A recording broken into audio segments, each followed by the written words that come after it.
A lot of bad things are happening to young kids and young minds, and their minds are being formed.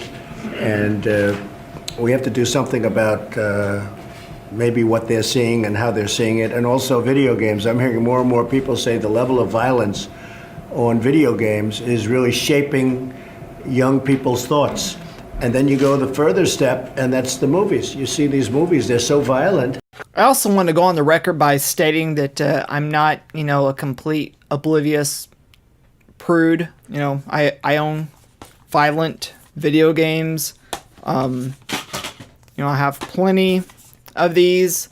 I'm a big fan of violent Blu-rays as well. Movies, Game of Thrones here. We got Jigsaw. I have the entire Saw anthology, or what do you want to call it. So I started looking on the internet trying to see if maybe I could find something that there's a study that substantiates my line of thinking. And I kept on seeing article after article after article of basically stating, we did this test, we did these tests, this, that, and the other, and therefore we found that video game violence does not lead to real life violence. And that sounds all fine and good. So we'll take those results and then we'll say it's not video games and go on and call it a day. But the problem with that I kept on finding was these studies that they were doing, they were like, okay, we'll have one set of people play like Pac-Man and a racing game. And then we'll have another set of people play like Duke Nukem and Mortal Kombat. And then it's like they're gonna, for 20 minutes, and then they were going to try to read some things after that and blah, blah, blah. So there is a research report, Comfortably Numb, Desensitizing Effects of Violent Media on Helping Others, that was done by the University of Michigan and also University of Amsterdam and Iowa State University. And the abstract states, two studies tested the hypothesis that exposure to violent media reduces aid offered to people in pain. In study 1, participants played a non-violent video game for 20 minutes. After gameplay, while completing a lengthy questionnaire, they heard a loud fight in which one person was injured outside of the lab. Participants who played violent games took longer to help the injured victim, rated the fight as less serious, and were less likely to hear the fight in comparison to participants who played non-violent games.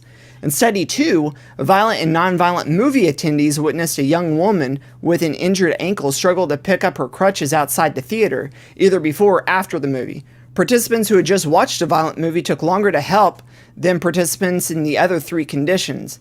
The findings from both studies suggest that violent media makes people numb to the pain of suffering of others. Now, I thought that was kind of an interesting approach. Now, the problem I have with the study, though, is the fact that basically they rounded up a bunch of people, set them in front of Mortal Kombat for 30 minutes, and then acted out some scenarios to see how that affected them on a mental level, and then they wrote some results and called it a day. That's all fine and good, but we need to have a longer term study. We got kids, when they were 9 years old, they discovered Mortal Kombat at the arcade. Then Mortal Kombat 2 came out, Mortal Kombat 3 came out, we got Street Fighter, we got Doom, we got Hexen, we got Heretic, we got Quake, we got GoldenEye, Grand Theft Auto 3 came out PlayStation, what was that, 2000? Halo 2001, then, the list goes on and on. We have decades of this stuff, and they think it's adequate to just do a 30-minute study and call it a day. No, a 30-minute study isn't going to even scratch the surface. When you have somebody who, from the age of 5 until 30, they've been allowed to watch whatever movies they want. They've been allowed to listen to whatever music they want. They've been allowed to play whatever video games they want. I'm sure that there's much more damage done to their understanding, their empathy, and other things like that than just a simple 30-minute scientific experiment is going to scratch the surface of. We need to have a study to where they follow, a few hundred people for 20, 30 years.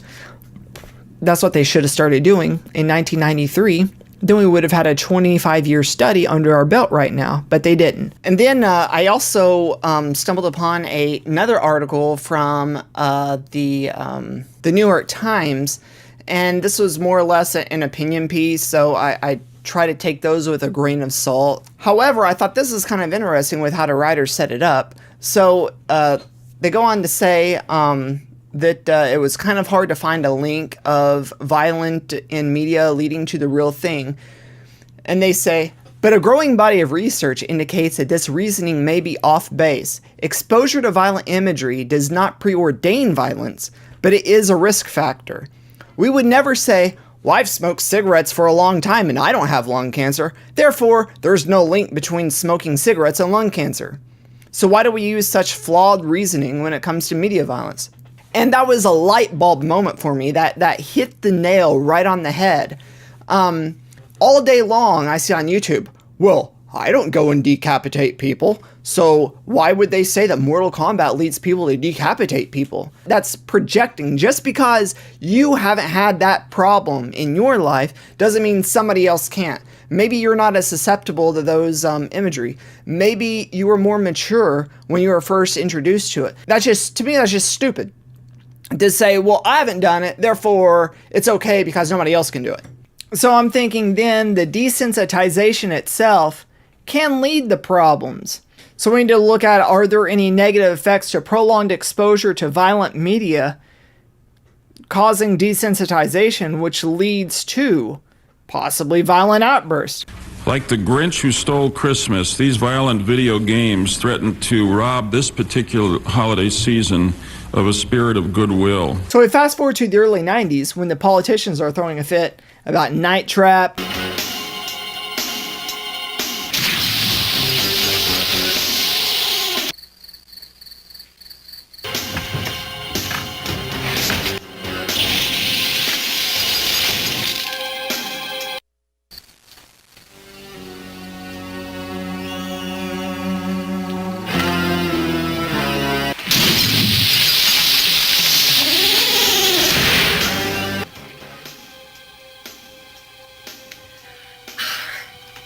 Megan, this isn't gonna work. You're not scaring me. Wait. What are you doing? No! Megan, no! No!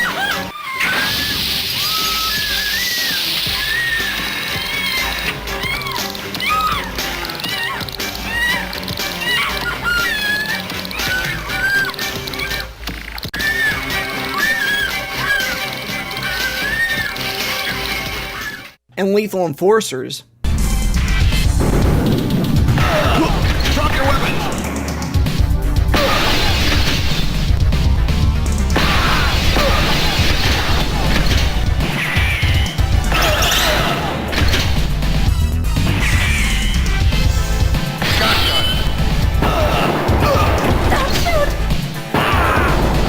Help me! Help me! And they're all talking about how these games are trash and how these games are child abuse and how these games are sick and all this other stuff. That continued too with Mortal Kombat, which I also got. And none of these games made us violent. They were just a good time. We realized it was just a fictional game. Well, gee, Rich, why don't we ask Zoe Garcia what she has to say about that? 17-year-old Lamar Roberts and 16-year-old Heather Trujillo have been charged with felony child abuse causing death. According to a police affidavit, the teens were babysitting Trujillo's half-sister, Zoe Garcia, on December 6th while the girl's mother was at work. The document said the 7-year-old girl lost consciousness and stopped breathing after the teens hit, kicked, and body slammed her, imitating moves in the video game Mortal Kombat. An autopsy showed the little girl had a broken wrist, more than 20 bruises, swelling of the brain, and bleeding in her neck muscles and under her spine. Both teens have been charged as adults. Roberts allegedly told investigators that Zoe asked him to stop hitting her, but he said he couldn't because he was drunk. If convicted, the teens could be sentenced to 48 years in prison. Mike Gracia, The Associated Press. So as you can see, these idiots they've self-admitted, this isn't politicians talking or anything like that. The people self-admitted they were practicing or imitating Mortal Kombat moves on this poor girl, and she died. So the theory is not that far removed that video game violence can lead to real life violence. And everybody's talking about how Donald Trump is so off the mark. I don't think he's really off the mark, guys. I think Donald Trump is pretty much right on the money when he's talking about how, we need to be more cognizant of what we're allowing our kids to watch, what we're allowing our kids to play, because people just don't care. You can get on YouTube and you can watch right now people telling stories about working at GameStop where parents are coming and buy Grand Theft Auto 5 for their 7-year-old son, and the store clerks tell them, "Ma'am, don't buy this game for your kid. It's not good." And the mom's like, "Oh, yeah, it's fine. I'm sure it's fine." I used to be the woman getting traded into marriages. I guess this is how you like it. All right, let's go, people! Citizens report assault with a deadly weapon on Dorset Drive.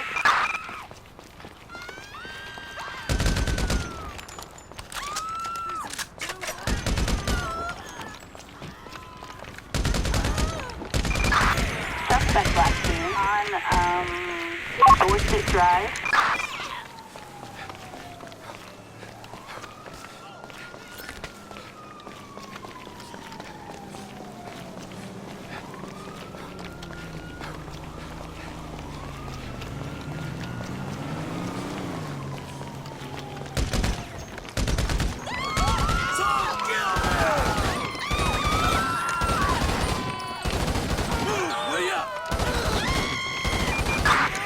Report assault with a deadly weapon south of Rockford Plaza. Dispatch, Eagle Force heading to the location. Over.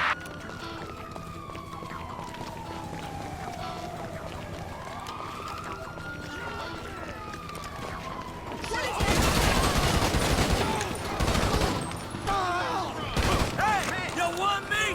Kill me! Suspect last seen south of Rockford Plaza.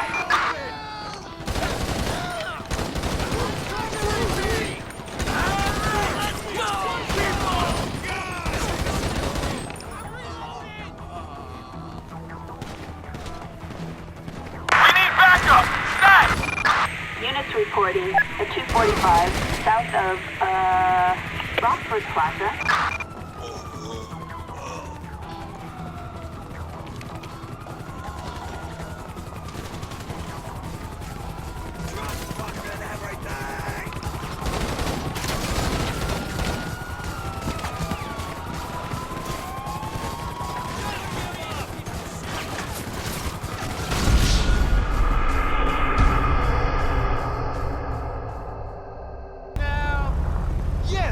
Take me to a nice, secluded spot.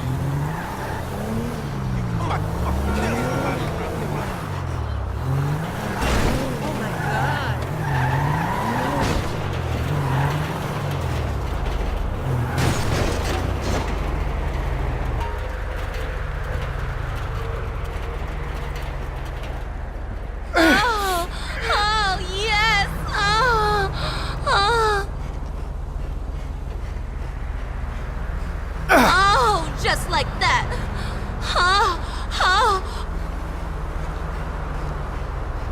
Oh, you're so bad. Yes! I felt something.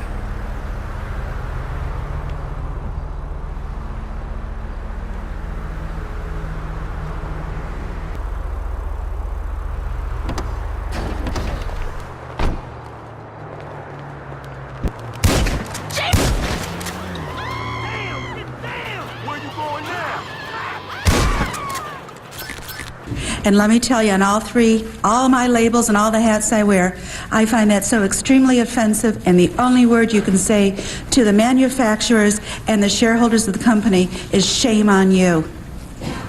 And I think that they really should stop and think about what they're doing. I mean, how would you like to have a teenage daughter go out on a date with someone who's just watched or played 3 hours of that game. She comes back the next day and starts chewing them out because kid is getting hookers and picking them up and then shooting them in the brain. But I do think, though, that the politicians missed the whole thing. They screamed bloody murder at a point when they shouldn't have been screaming bloody murder. Now we got games like Grand Theft Auto. All right, let's do this thing. Citizens report 245 on Integrity Way in Textile City.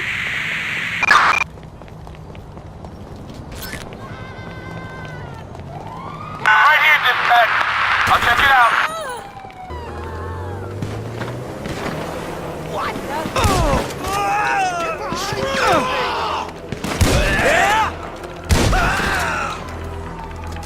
Asshole! The suspect's heading east.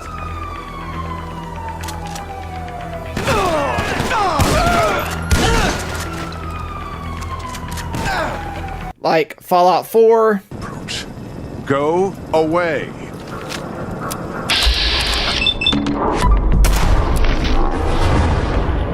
Hiding this guy. Could have run. Pay for that bastard.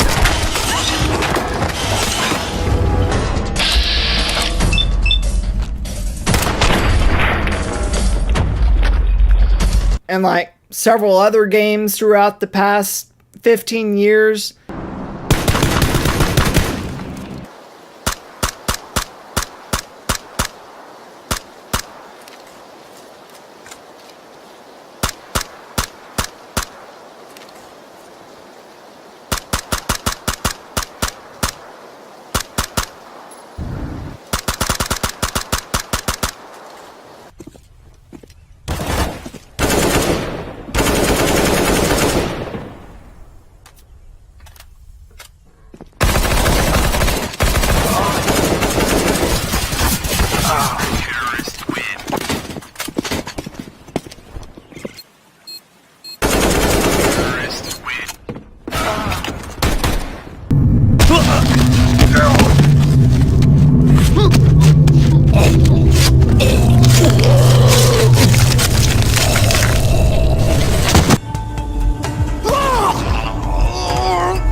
And things have definitely ramped up on the violence level.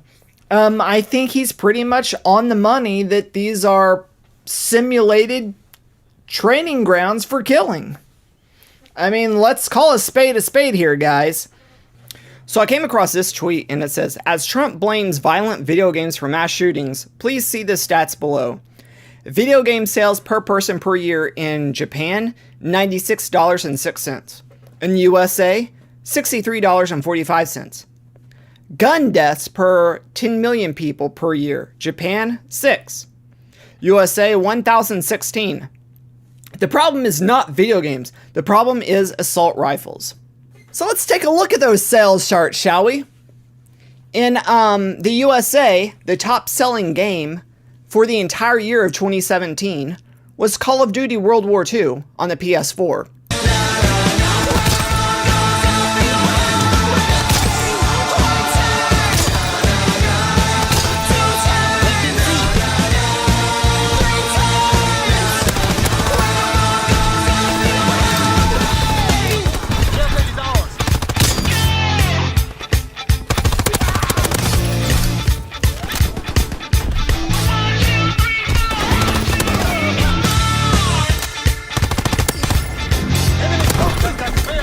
It sold 3.7 million copies.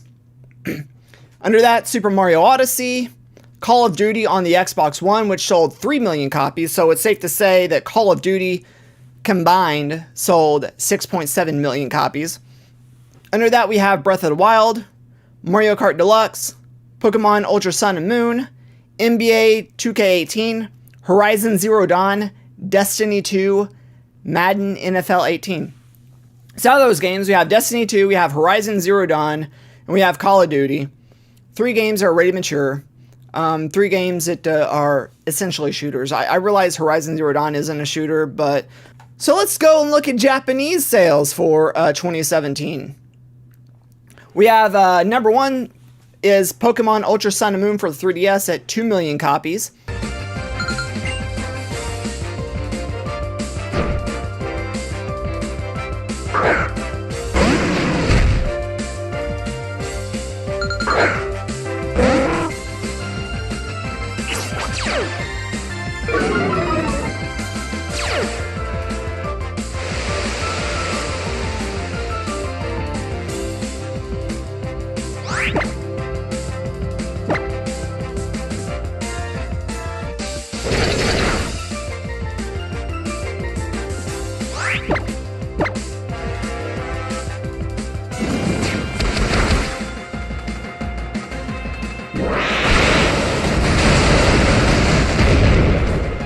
Then Splatoon 2, Dragon Quest 11, Monster Hunter Double Cross, Super Mario Odyssey, Dragon Quest 11 for the PS4, Mario Kart 8 Deluxe, The Legend of Zelda Breath of the Wild, Pokemon Sun and Moon Standard, and Yokai Watch Busters 2 Legend of the Secret Treasure something other, blah blah blah.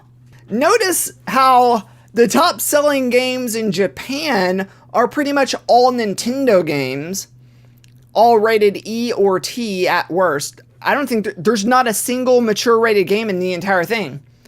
Yet over here in America, the number 1 selling game by a huge margin, is sold 1-2 to the second best, which is Mario, is Call of Duty World War II.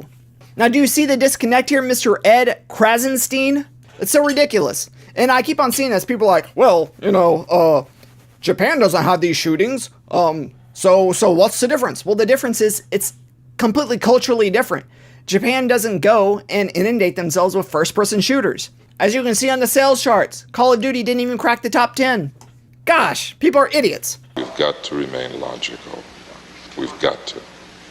There's no choice. It has to be that. It's that or the end. So in conclusion, freedom comes with great responsibility. But along with that should also come a level of responsibility to what message are we putting out, what type of art are we putting out, and that kind of thing. Yeah, but your scientists were so preoccupied with whether or not they didn't stop to think if they should. And that's what basically comes down to it. I mean, yeah, we have the ability to make these movies and games and all this other stuff, but should we necessarily be doing this? And if content creators aren't willing to cut back on the more extreme violent subject matter, then maybe we as a society should all collectively step up and just simply ensure that no one under appropriate ages have access to it. And that just depends on all of us to work together to make sure that that happens, whether it's with siblings, our own children, so on and so forth. And it was kind of interesting because my cousin and I, we were talking on the phone the other day. He's a year and a half older than I am. We both grew up in pretty conservative Christian households, and we were just both so shocked at how our friends could watch or play or listen to or pretty much do whatever they wanted. And their parents were just completely oblivious to the type of content that was out there. We, on the other hand, we weren't allowed to watch, listen to, or play the vast majority of things. It just simply wasn't allowed. There was no way around it. And now those friends of ours, they have kids, and still it's like they know the content that's out there because they're sitting there watching the movies and playing along with their kids. And the content is 1,000 times worse now than it was back then. They just simply don't care. And sure, 99% of these kids may be fine. They'll grow up and they'll, get good jobs, have families and that kind of thing and be completely fine. What we were talking about was why take the risk and expose them to this content to begin with?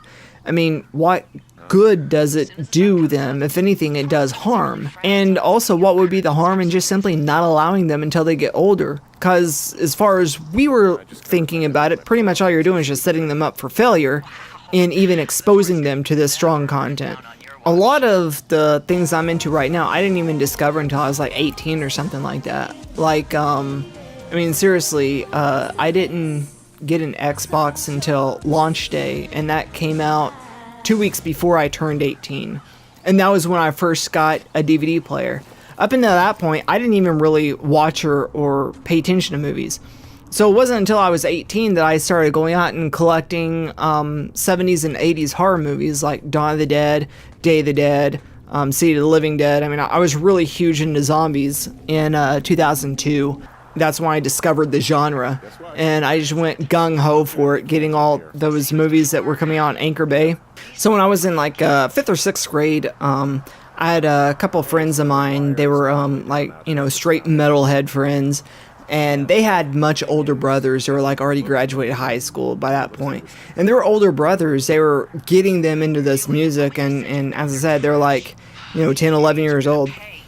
And I'm just thinking, I can't even imagine myself being 10 and listening to like Cradle of Filth or Cannibal Corpse or something like that.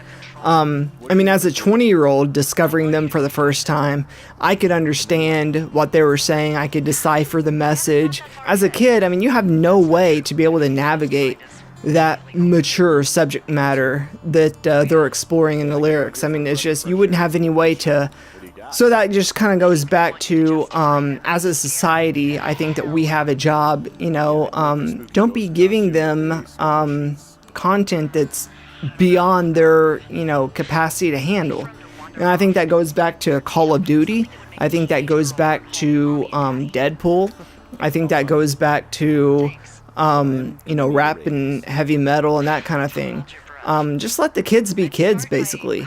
And if you're a parent and you have a child who is under 18 and has CDs with parental advisory stickers on them, perhaps you should just go into the room, take the albums, and throw them in the trash can. If you have kids and they have M-rated games, perhaps you should take those and throw them in the trash can. If you have kids and they have R-rated movies, perhaps you should take those and throw them in the trash can. So as adults in the household, we have a responsibility to make sure that content completely stays out of hands of kids, regardless of whether they're mature enough to handle it or not. But I don't want to go on much longer with this. I've gone on for far too long. I think this video is like around 50 minutes long now.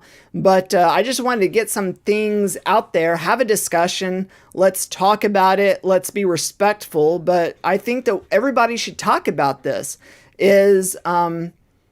you know, what do we do about having this access of this type of content for anybody who can readily reach out and grab it? There needs to be boundaries, there needs to be borders. And on top of that, I think that it wouldn't really hurt anything if we didn't go as extreme as we are right now.